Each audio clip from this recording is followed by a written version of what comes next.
Bonjour et bienvenue dans Politique en partenariat avec Slate.fr et avec nous son fondateur Jean-Marie Colombani. Bonjour Jean-Marie. Bonjour Marc. Catherine Tricot, directrice de la revue Regard. Bonjour Catherine. Bonjour.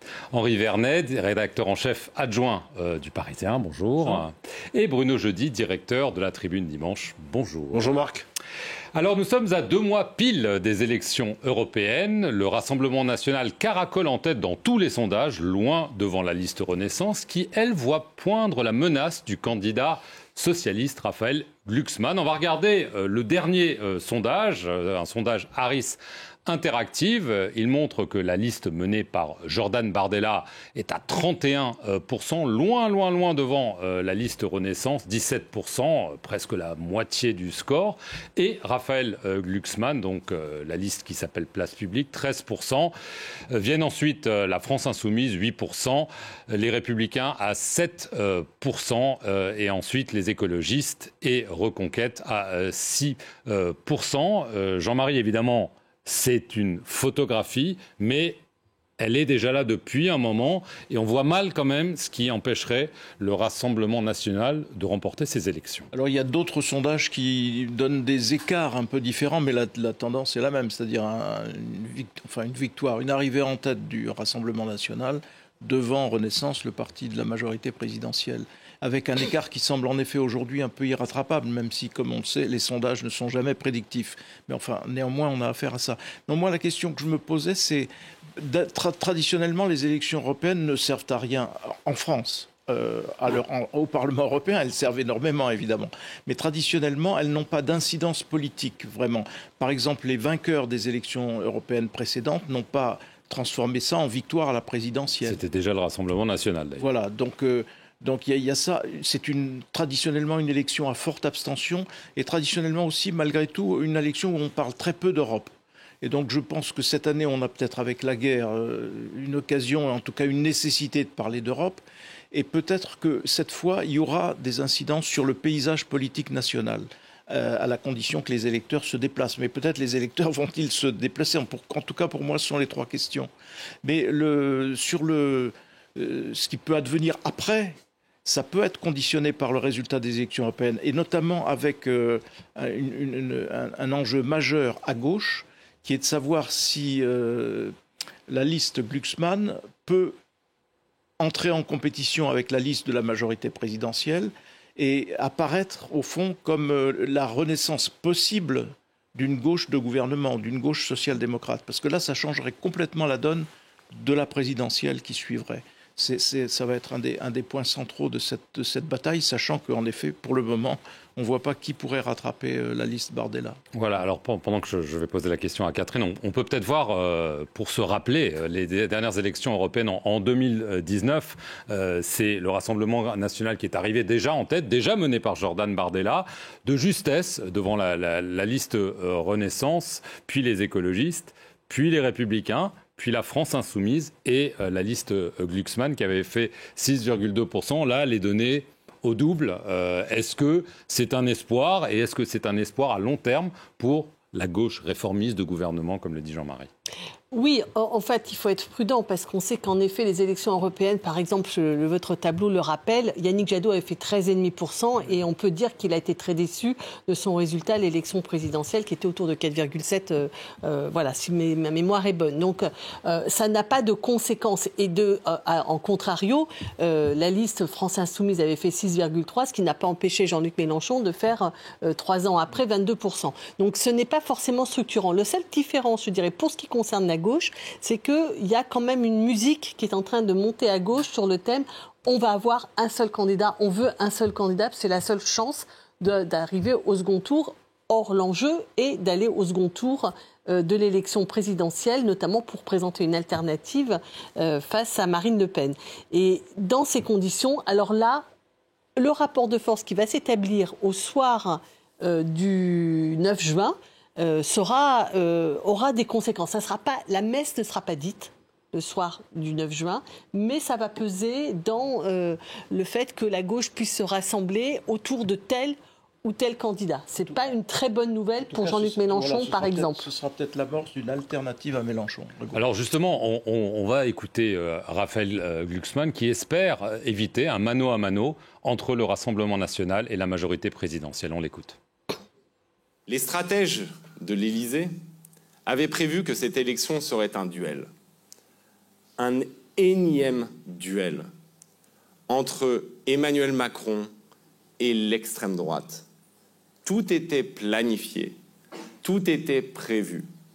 Et ce que nous avons commencé à faire, c'est précisément de bouleverser ces plans, c'est précisément d'annuler ces plans, c'est précisément de montrer que ces élections ne sont pas une réédition du duel entre Macron et l'extrême droite, qu'il existe une autre voie. Henri Vernès, un vœu pieux de la bulle médiatique, ou est-ce qu'il y a quand même un phénomène, entre guillemets, Glucksmann ? Phénomène. Il faut se garder de ce qui adviendra. Vous l'avez dit vous-même, un sondage, c'est une photo. La formule est connue à un instant T, etc.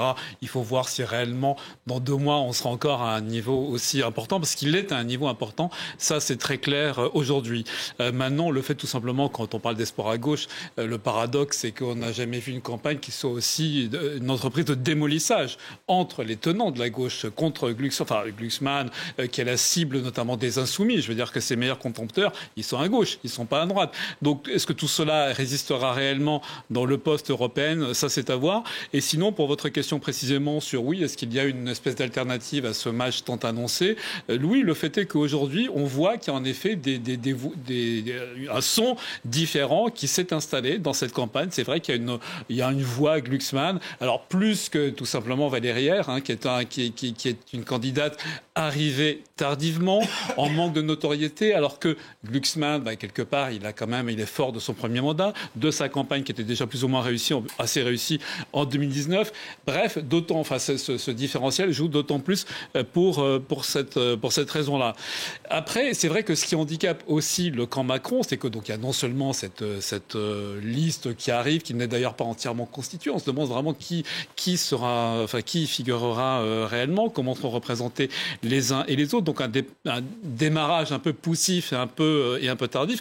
Mais il y a aussi l'héritage, en quelque sorte, même si on n'est qu'à mi-mandat, il y a quand même tout ce qui s'est passé, c'est-à-dire à l'Assemblée, les retraites, la loi sur l'immigration, autant d'éléments qui ont vu disparaître, en tout cas s'évaporer, une partie de l'électorat macroniste venu de la gauche, qui a un peu une fibre sociale, qui lui est assez déçu et qui donc, à l'occasion de ces européennes, dont vous avez rappelé qu'en effet, ce ne sont pas des enjeux purement européens qui motivent les électeurs, mais également des enjeux plus nationaux, ces électeurs-là, les déçus en quelque sorte du macronisme, trouvent en Raphaël Glucksmann, dans la liste Glucksmann, un exutoire possible. Donc c'est ça qui rééquilibre un peu le jeu vers une élection plus ouverte qu'un simple duel. Mais encore une fois, il faut surveiller. Moi, j'ai l'impression que Glucksmann, il est tellement ciblé par ses camarades, entre guillemets, à gauche, dans le camp de la gauche, est-ce que réellement ça tiendra encore les 2 mois de campagne qui restent, on le verra.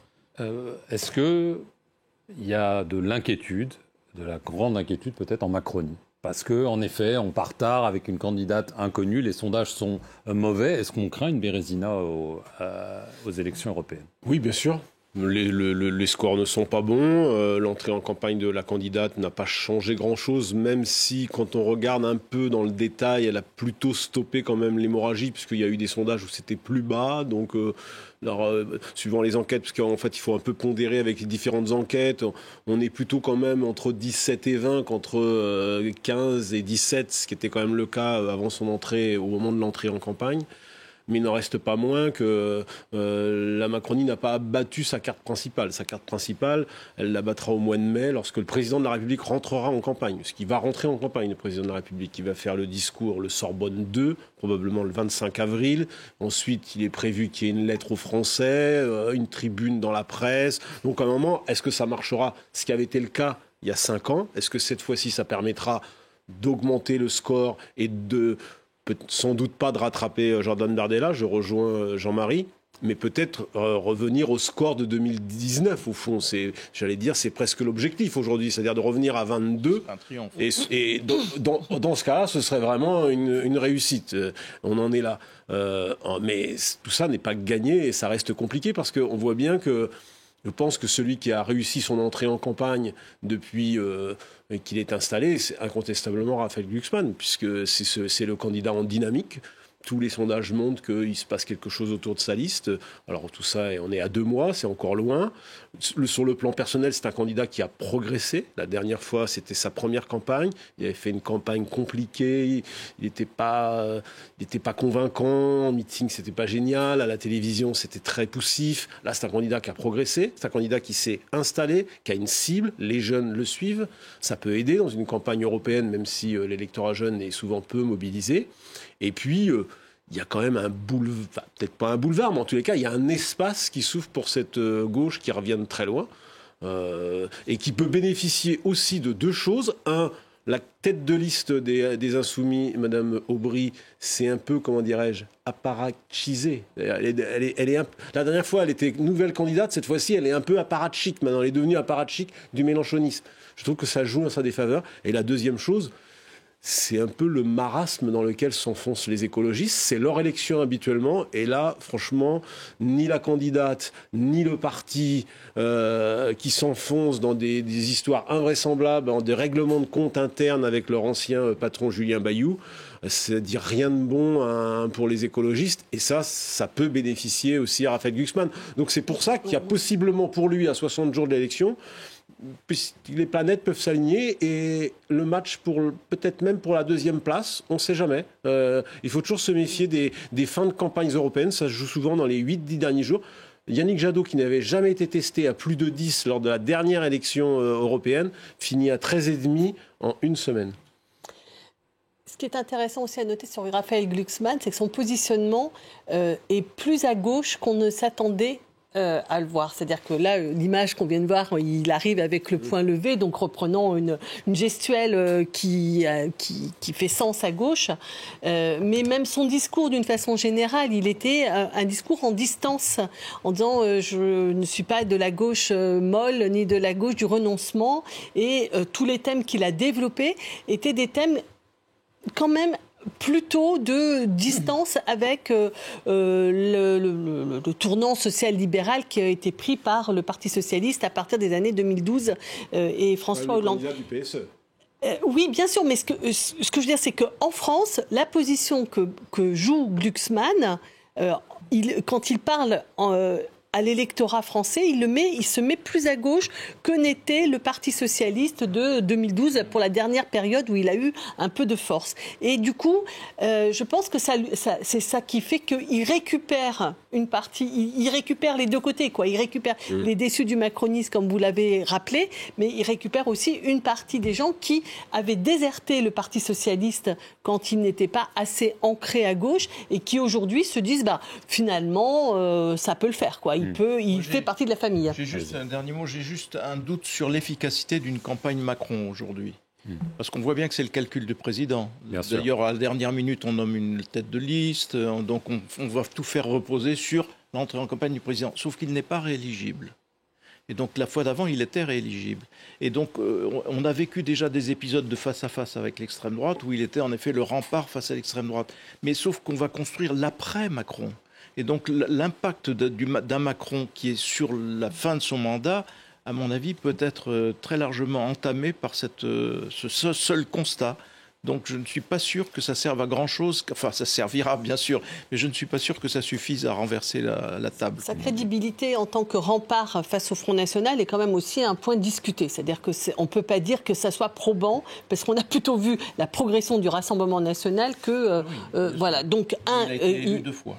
Oui, non mais voilà, ce que je veux dire c'est que c'est-à-dire que là le thème qu'il prend, ça va même au-delà de ça, c'est du RN à proprement parler. Le thème qu'il prend, mais avec un risque d'ailleurs, c'est par rapport à la guerre en Ukraine, c'est par rapport à l'entreprise poutinienne de destruction de l'Europe, parce que c'est ça quand même la réalité, c'est ce que veut Poutine, c'est démolir l'Europe, les démocraties en général, mais singulièrement l'Europe. Eh bien Macron, avec un certain risque, parce que les Français ne le suivent pas forcément dans l'aventurisme que ça peut représenter, dans la prise de risque que ça peut représenter, mais il joue vraiment ça, c'est-à-dire, attention, nous, on est le camp de l'Europe, et qu'est-ce qu'il veut remobiliser? Vous avez raison, là, il s'agit juste de sauver les meubles pour lui, c'est-à-dire vraiment de remobiliser le cœur de cible, le cœur de l'électorat. Mais si vous prenez ce cœur d'électorat, ça fait quand même 20, 22, 25. Allez, ça veut dire qu'il retrouverait éventuellement le score dont parlait Bruno de 2019.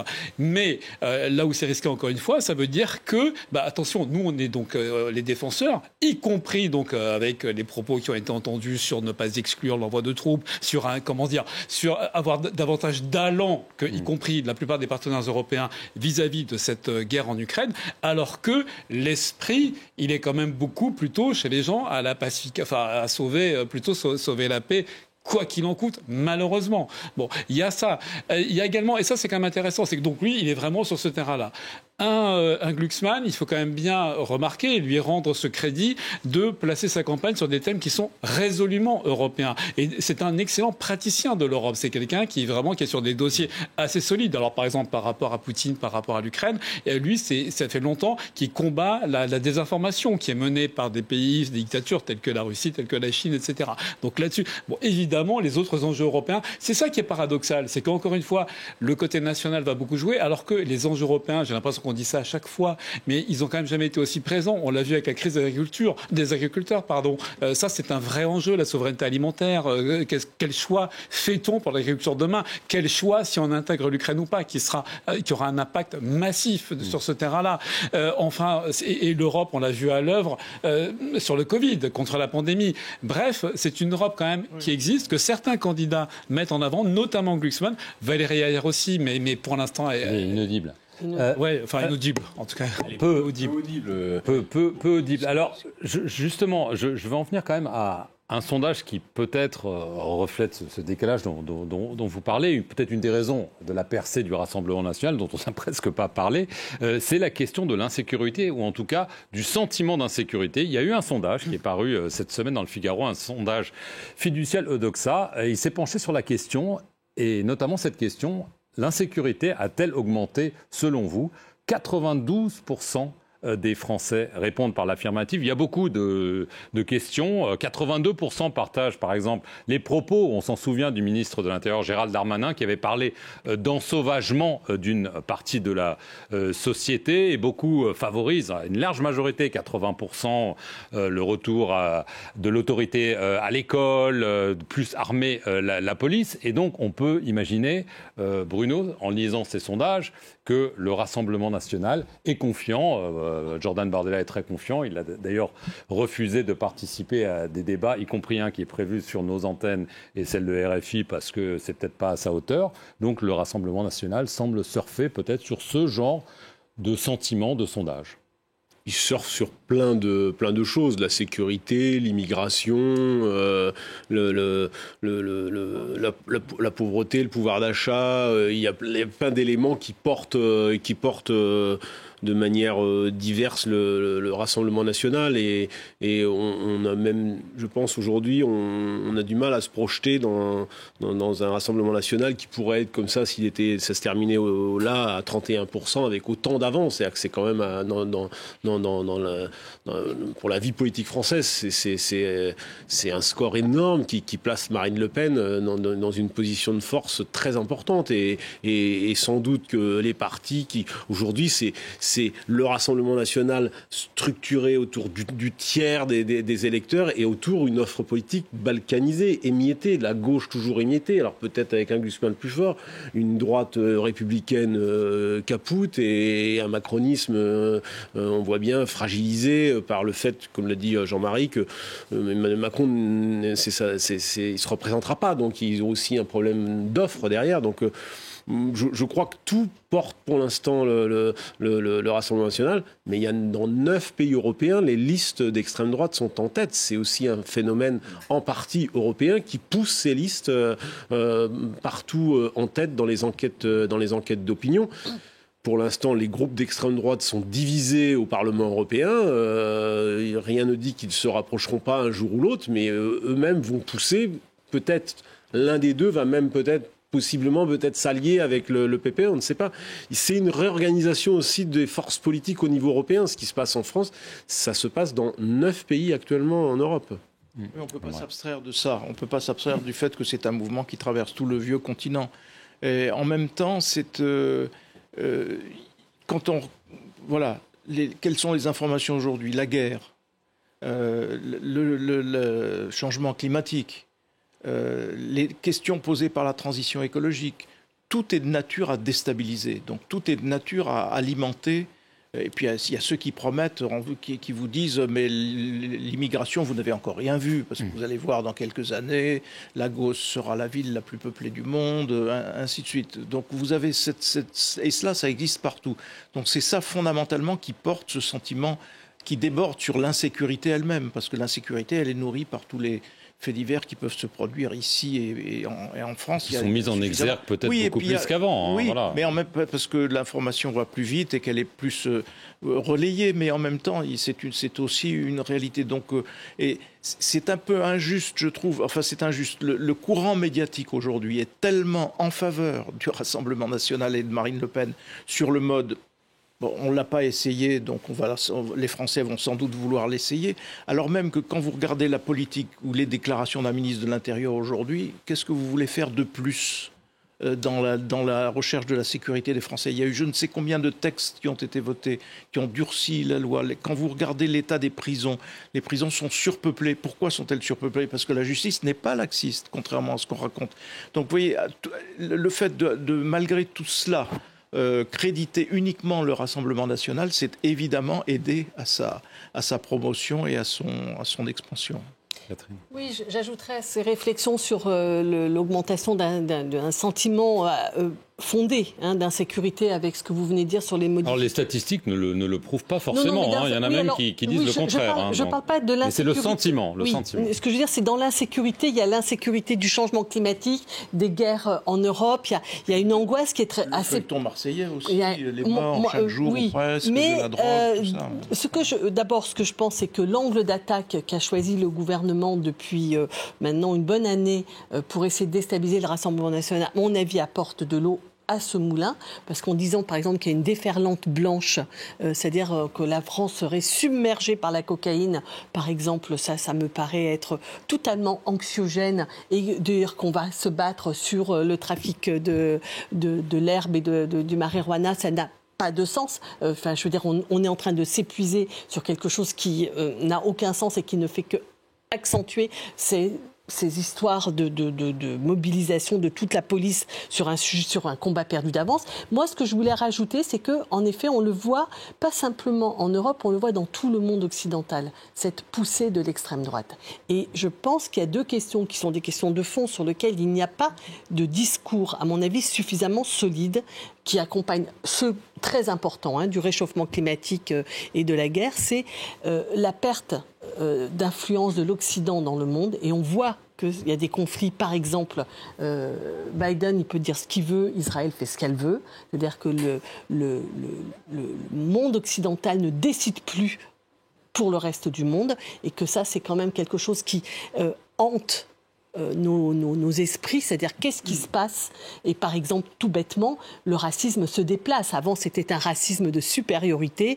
Nous, on était mieux que les autres, et maintenant, c'est même un racisme d'angoisse de nous voir déclassés, de ne plus. Ça, c'est la première chose. Et la deuxième chose qui s'est aussi produit depuis 40 ans dans le monde occidental, il y a eu le néolibéralisme qui s'est imposé comme étant le mode de gestion de ces sociétés, et qui s'est accompagné d'une part de la désindustrialisation, de perte d'emplois pour les gens qui sont des salariés ouvriers et employés, et d'autre part de la remise en cause de toutes les protections qui étaient celles des années d'après-guerre. Et là, ça continue. Je veux dire, la réforme de la retraite qui aggrave la situation pour les salariés. Et là, on nous parle de réduire la durée du chômage.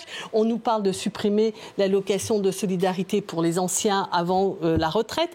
On voit que partout, à toutes les échelles, on est en train d'affaiblir les protections. Et ça me semble, c'est un phénomène qui se passe dans toute l'Europe et aux États-Unis, et que on n'a pas de réponse à ce niveau qui alimente, à mon avis, le retour. Et Marine Le Pen prend la défense des chômeurs.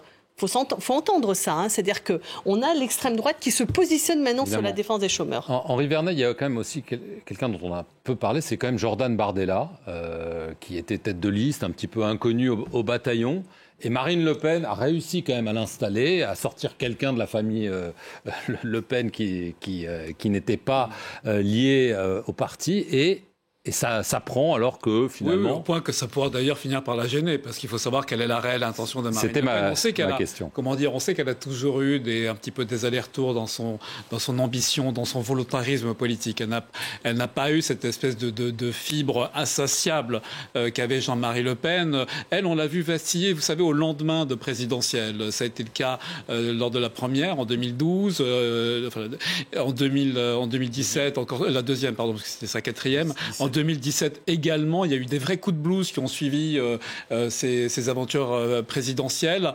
Et donc aujourd'hui, dans quel état d'esprit est-elle? Alors c'est vrai qu'elle a choisi, c'était une stratégie de choisir cette mise en avant de Jordan Bardella, qui n'est plus un inconnu désormais depuis longtemps, depuis cette campagne menée en 2019, parce que c'est vrai qu'il avait incarné une figure assez nouvelle de cette extrême droite. D'abord, ne serait-ce que son origine banlieusarde, c'était pas quelqu'un de bien né, un héritier comme l'est Marine Le Pen.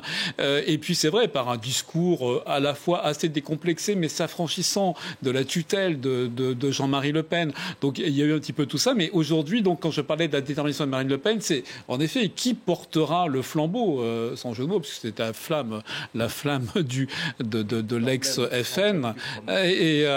Est-ce qu'elle aura cette volonté pour 2027, ou est-ce que, en effet, Jordan Bardella peu à peu s'imposera comme le candidat, pour le coup presque naturel, ce qui serait un comble pour ce parti qui est quand même éminemment patrimonial et familial.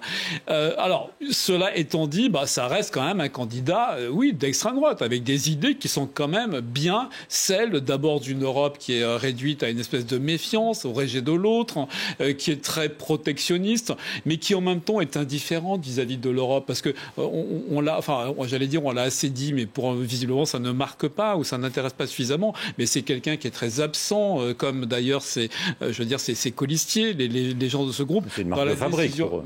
Oui, non, mais c'est ça, dans la fabrique de la loi européenne. Alors la loi, avec tout ce qu'elle a, ce n'est que le Parlement européen, c'est pas péjoratif ce que je dis, mais c'est vrai qu'il n'a pas le pouvoir d'un parlement français, mais surtout allemand. Enfin, il y a des vraies démocraties parlementaires, disons. Allemagne, Grande-Bretagne, même s'ils sont plus dans l'Europe, etc. Bref, ce sont pas des gens qui sont vraiment des acteurs de l'Europe. C'est ça le paradoxe, c'est que risque de l'emporter là des eurosceptiques. Maintenant, pour revenir à ce que vous disiez sur le fait, en effet, que l'extrême droite soit très présente dans 9 pays européens et également aux États-Unis, oui, mais c'est justement quelque chose qui peut jouer en leur faveur. Regardez par exemple un pays qui a souvent été le laboratoire politique de l'Europe, qui est l'Italie. L'Italie, maintenant, ça fait 2 ans que Mme Meloni est là. Alors elle, pour le coup, héritière réellement de la flamme, ça figurait, c'est-à-dire les symboles factieux post-mussoliniens figuraient vraiment sur son étiquette du parti qu'elle mène, Fratelli d'Italia. Et qu'est-ce qui s'est passé depuis 2 ans? Est-ce que l'Italie a explosé? Quand je parle de laboratoire, c'est ça aussi que les gens peut-être regarderont. D'abord, elle est considérée comme très européenne par la plupart de ses pairs européens. Elle n'est pas du tout objet, comme l'avait été à un moment l'Autriche, au moment du triomphe de l'extrême droite autrichienne. L'Italie n'a pas du tout été mise au banc de l'Europe. L'Italie elle-même, on voit qu'économiquement, ça tourne, le pays tourne. Alors certes, il y a sur le plan sociétal, il y a de vrais retours en arrière, il y a de vraies marques d'un pouvoir autoritaire. Néanmoins, ça tourne, et ça, c'est plutôt quelque chose qui peut inciter les gens à se dire, oui, après tout, comme vous disiez, on les a jamais essayés, pourquoi ne pas les essayer, même si en effet, là, il ne s'agit pas de ça dans cette élection européenne. Oui, d'autant que Mme Meloni n'est ni anti-européenne, elle l'a montré, puisqu'elle s'est ralliée. Ni anti-OTAN. Ni anti-OTAN. Alors que Marine Le Pen est l'alliée, non pas de Mme Meloni, de Matteo Salvini, qui lui est carrément anti-OTAN, absolument, anti-Europe et pro-russe. Mais elle cultive l'ambiguïté. Il y a chez Marine Le Pen quelque chose de pro-russe et quelque chose de toujours anti-européen et toujours anti-OTAN. Plus qu'ambigu, parce qu'elle ne s'exprimera pas sur ça. C'est ça. Marine Le Pen n'est pas ambiguë pour l'instant sur le sujet. Elle n'est pas ambiguë sur l'OTAN, elle n'est pas ambiguë tellement sur la Russie. L'OTAN, ils disent oui, on en sortira, mais après, c'est-à-dire il y a tellement de... C'est pas une sortie. Elle n'a pas fait les pas l'aggiornamento qu'a fait Meloni en arrivant au pouvoir. Et elle l'avait même annoncé dans sa campagne législative. Donc c'est un petit peu différent, et le fait qu'elle ne partage pas le même groupe, c'est plus qu'une nuance. Mais Jordan Bardella, c'est quand même un pari gagnant, quand même. Pour le moment, en tout cas. Personne n'aurait pensé que... Non, mais Jordan Bardella, j'allais dire... C'est un ovni, presque. Non, mais j'allais dire presque, française. puisqu'on a vu déjà en 2019. Jordan Bardella était tête de liste en 2019. Il a remporté d'un chouïa, mais il a remporté l'élection. Je pense que... Peut-être que ça peut jouer un peu sur le score, mais au fond, n'importe quel candidat tête de liste aujourd'hui du RN ferait un gros score. Alors Jordan Bardella apporte sans doute un peu, mais ferait un gros score, parce qu'aujourd'hui, le vote RN est devenu, notamment, il y a une bascule depuis la présidentielle, il y a une bascule d'une partie de la bourgeoisie de droite vers le vote RN qui ne fait plus peur. Et je pense que le fait majeur, c'est les 89 députés, 88 maintenant, 88 députés au Parlement qui ont accéléré la banalisation et j'allais dire presque la notabilisation du RN grâce à l'hémicycle de l'Assemblée nationale. C'est parfois affaire d'image, mais la différence l'image que renvoient les députés du RN face aux députés LFI pendant l'année 2023, ça a sans doute aussi accéléré peut-être une partie de cette bascule vers le vote RN. Dernier tout petit mot sur Jordan Bardella, il faut aussi noter son âge et l'influence qu'il a dans la jeunesse. Moi, ça me frappe beaucoup de voir que les partis traditionnels sont assez peu accrochés à la jeunesse, alors que Bardella, il a... La tout jeune. Oui, mais qui marche. Ce que je veux dire, l'arrogance comprise, peut-être.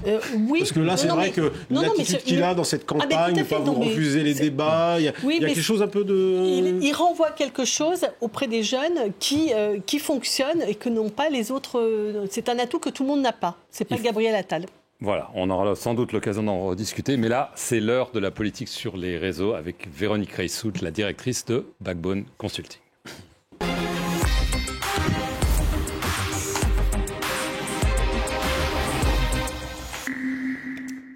Bonjour Véronique. On l'a évoqué en passant, la réforme de l'assurance chômage promise de façon assez vague, il faut le dire, par le Premier ministre Gabriel Attal dont on vient de parler. Alors, est-ce qu'elle est bien reçue, bien perçue ? On a fait un sondage pour le Parisien, pour le Figaro. Bonne nouvelle. Qui est paru ce matin. Et bien finalement, les réactions des Français sont le reflet de leur ambivalence. Puisqu'en gros, quand on leur demande est-ce que la réforme de l'assurance chômage vous est favorable quand on rentrait dans le détail, eh bien 54% disent oui, on est favorable. Mais quand vous dites est-ce que ça va être efficace, vous avez 55% qui disent non.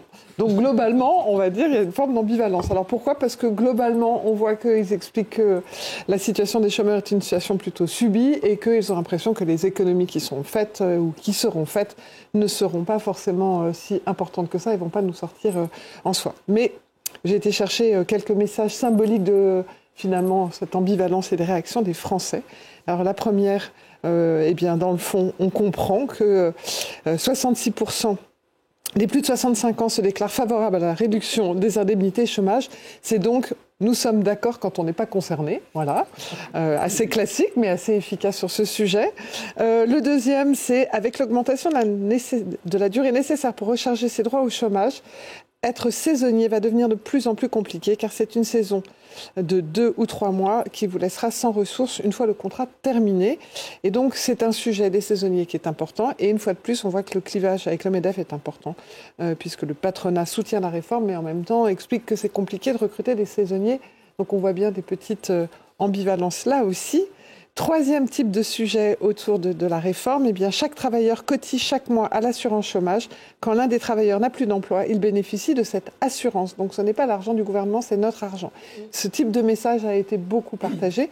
Cette notion d'assurance, elle est extrêmement importante. Donc même si les Français sont assez d'accord pour qu'on soit plus sévère, qu'on contrôle plus et qu'on régule plus, ils ont le sentiment que en fait, c'est à eux et que la notion d'assurance, elle a du sens. Ensuite, quatrième point, c'était que tout le monde a parlé de l'assurance chômage. C'est un sujet qui concerne tout le monde. Même les influenceurs sur TikTok. Gabriel Attal veut réformer l'accès au chômage. Moins d'indemnisation, mais toujours plus de cotisations et de travailleurs précaires. On voit bien que voilà, sur TikTok, c'est une influenceuse qui a pas mal de followers, parce qu'elle a 254 000 followers, mais qui est qui s'adresse à un public jeune. Donc tout le monde a parlé de ce sujet. Et le vrai point, c'est qu'en fait, il y avait énormément de témoignages, beaucoup de témoignages, de personnes qui essaient de trouver du boulot, des seniors qui disent que c'est compliqué, enfin voilà. Et donc, je vous ai sélectionné un message un peu long, mais qui résume de façon humoristique ce qu'on pouvait lire. Donc, c'était en 2 messages. Le premier dit, voilà, j'ai une copine qui se fait sans cesse refuser du taf parce qu'elle a connu 2 ans de chômage. À son dernier entretien, quand ils lui ont demandé à quoi correspondait ce trou, elle a improvisé un mytho de l'espace. Et donc, elle a dit, j'ai essayé de monter une friterie en Belgique, ça n'a pas marché. Et vas-y qu'elle a tartiné sur comment cette expérience était enrichissante, pleine de défis, elle a fait grandir pour la suite, blablabla. Bref, elle a eu le poste. Et en gros, au-delà de la plaisanterie et la façon dont c'était exprimé, et ça a plu forcément, il y avait une question sur faut-il mentir sur son CV quand on cherche du boulot, parce que c'est compliqué, et beaucoup de témoignages qui expliquent, ben voilà, c'est une situation subie, et c'est pas si simple que ça de trouver un vrai travail. Donc on voit bien que cette ambivalence des Français face à cette décision, voilà, c'est une réalité. Il ne suffit pas de traverser la rue, comme a pu le dire le président de la République. Alors, autre sujet de débat en ligne, évidemment, les Jeux Olympiques qui arrivent à grands pas. Qui arrivent à grands pas. Pour vous donner une idée, il y a plus de 1000% de messages sur les derniers jours en termes de volume, de plus en plus positif, ou en tout cas un intérêt de plus en plus d'envie de positif. Alors le premier, c'est le 1er avril, vous savez que c'est le moment des blagues, et la RATP a fait une blague que les Parisiens ont adoré et que globalement tout le monde a adoré. Ils ont détourné le nom des stations. Alors il y a eu Troca Noé, il y a eu Alexandre du Marathon, il y a eu la station Natation, enfin bref, voilà. Ça a beaucoup plu et on voit bien que l'esprit potache est plutôt sympathique a plu. Après, il y a quand même encore quelques blagues, mais elles sont plutôt de nouveau potaches et sympathiques. Alors vous connaissez le mème de Monsieur Valls, on en a souvent parlé. Eh bien, nous avons une nouvelle politique qui est toujours l'objet de mème. Cette fois-ci, c'est Madame Oudéa Castéra. Alors là, elle dit, voilà, les Marseillais vont bénéficier de l'atmosphère unique des JO, assure-t-elle tranquillement. Évidemment, c'est détourné en disant, pas avec votre poncho, monsieur Houille. Voilà, et c'est systématiquement des blagues autour de... Alors, monsieur Valls, il cherche du boulot et elle a un phrasé un peu bourgeois, nous dirons, qui est souvent moqué. Voilà, donc je me disais, pour changer, je vous apporte ce nouveau mème. Et enfin... Quand on parle JO et qu'on a envie de choses positives, on attend tous avec impatience l'inauguration. Voilà, je vous laisse savourer. Voilà une inauguration qui a beaucoup fait sourire.